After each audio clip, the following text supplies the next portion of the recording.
ne kasero amacha gonna ko tukeredde ka video manyi tuba twebase sawa 3 2 ne waffe mu state ezenjawulo z'Uganda kali zibala sawa 3 ezaali ez'okumacha kitegeeza tuba twebase ne wabi baba bategeera so obune video eno so mpe video y'omwana so katuiza oluzungu.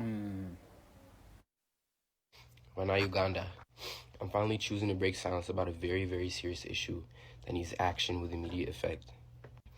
As you all already know, that my father's not doing well, he's in hospital, and you guys probably only know the surface level information about what is really going on. To start things off, my father suffers with acute pancreatitis. In most cases, this is a condition that is caused by repeated alcohol use. In this case, this is exactly what is going on with my father. To put things plain and simple, my father struggles with alcohol addiction. This is something that he's been suffering with for quite a while now, henceforth the weight loss that people keep on talking about and everything. It completely disheartens me when I see the internet throw around and bash my mother, making her the cause of everything. I'm here to tell you that is completely false. My mother has nothing to do with any health issues that my father may be experiencing. Throughout my entire life, I've always seen my father struggle with alcohol and controlling the use of alcohol. Yes, given he's a big public figure and he's human at the end of the day, he may struggle with certain anxieties and blah, blah, blah, and maybe he chose to use that as an escape. Unfortunately, that kind of thing is starting to catch up with him. At the moment, even though I may not look like it, I'm very angry with my father, and I'm angry with the environment that he puts himself in and the people he surrounds himself with. Never in my life have I seen such unconcerned parents that are so careless about their children's well-being. In this case, I am talking about my father's parents. So far, I have already lost 2 uncles, and that is because of the complete, utter irresponsibility I've ever seen from parents. So far, I have already lost 2 uncles, and that is because of the complete and utter irresponsibility of these people's parents. Honest to God, I don't even like to call them my grandparents because I don't like any association with them. That's a whole nother story altogether. Let me know in the comments if you guys want to know about that. But back to the main topic. You would expect my father's parents to actually care about him the most, if anything, be their favorite child, considering he gave them their name.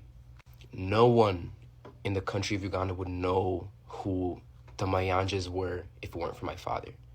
The people around my father do not care about his well-being and do not have his best interests at heart. His friends, if they were actually his friends, my father would not be in this circumstance.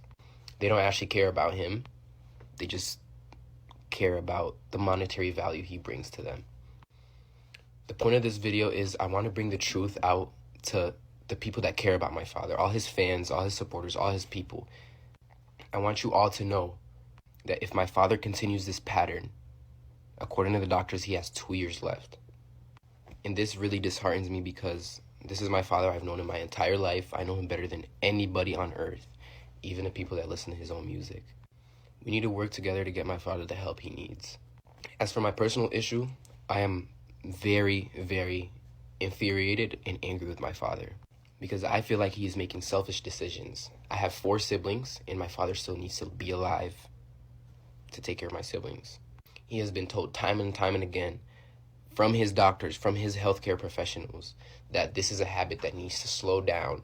Anybody and anyone that even cares a little bit about my father's well-being, please, please, please speak out, hold him accountable, and let's do what we can. He's given so much enjoyment and happiness to Uganda as a country and given it so much recognition. I feel like personally this is our way of kakati mu bigambo bya Abba. Wow. Ekisuka yogeranga mwana. Era tayina wali ngereza. Yeah. Kyokanga ati akyogedde bulungi nti ndi munyiivu. Akizemu emirundi egyo.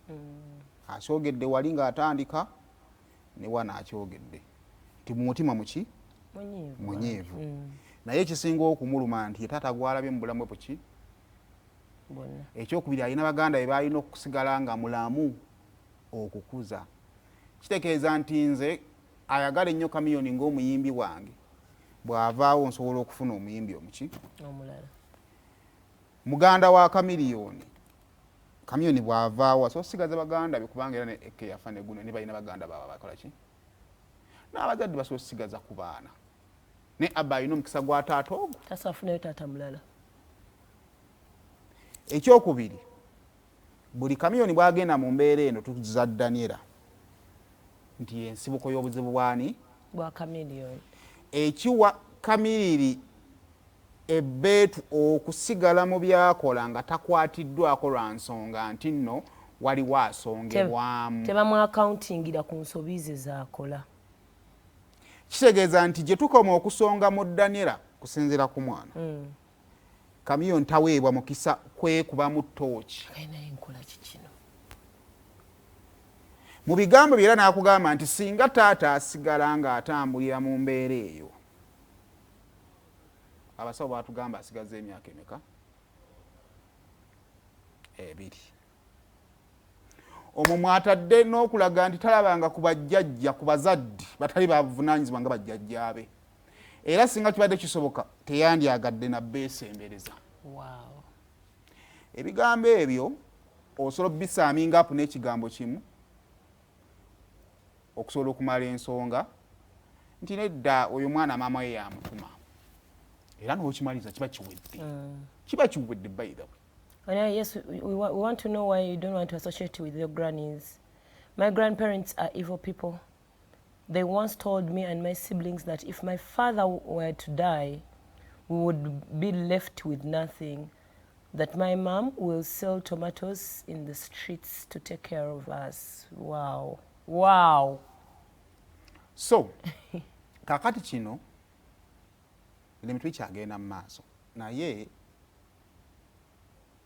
Daniela ayogedde ebintu bingi.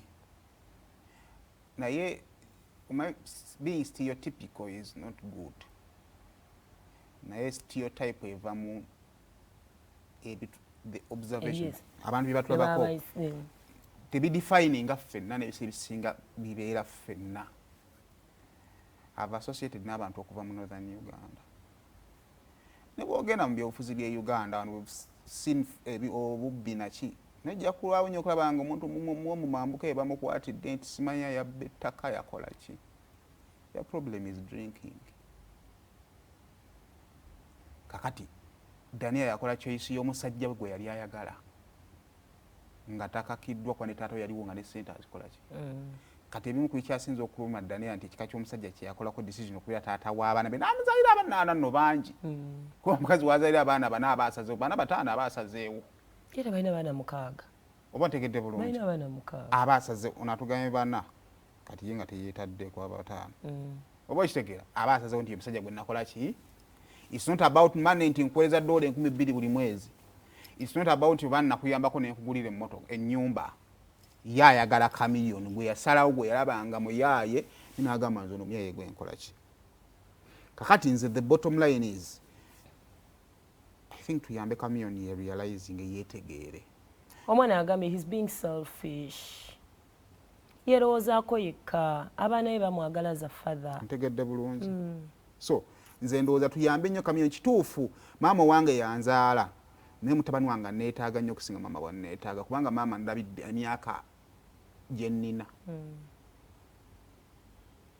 Naye ono gwe waleeta ku nsi. Naye nina gwe naleeta ku nsi neetaaga. Kati ku Friday waliwo ekyaliwo olw'embeera y'ebufuzi gye tuli mu ggwanga buli omu n'atwala sayidi.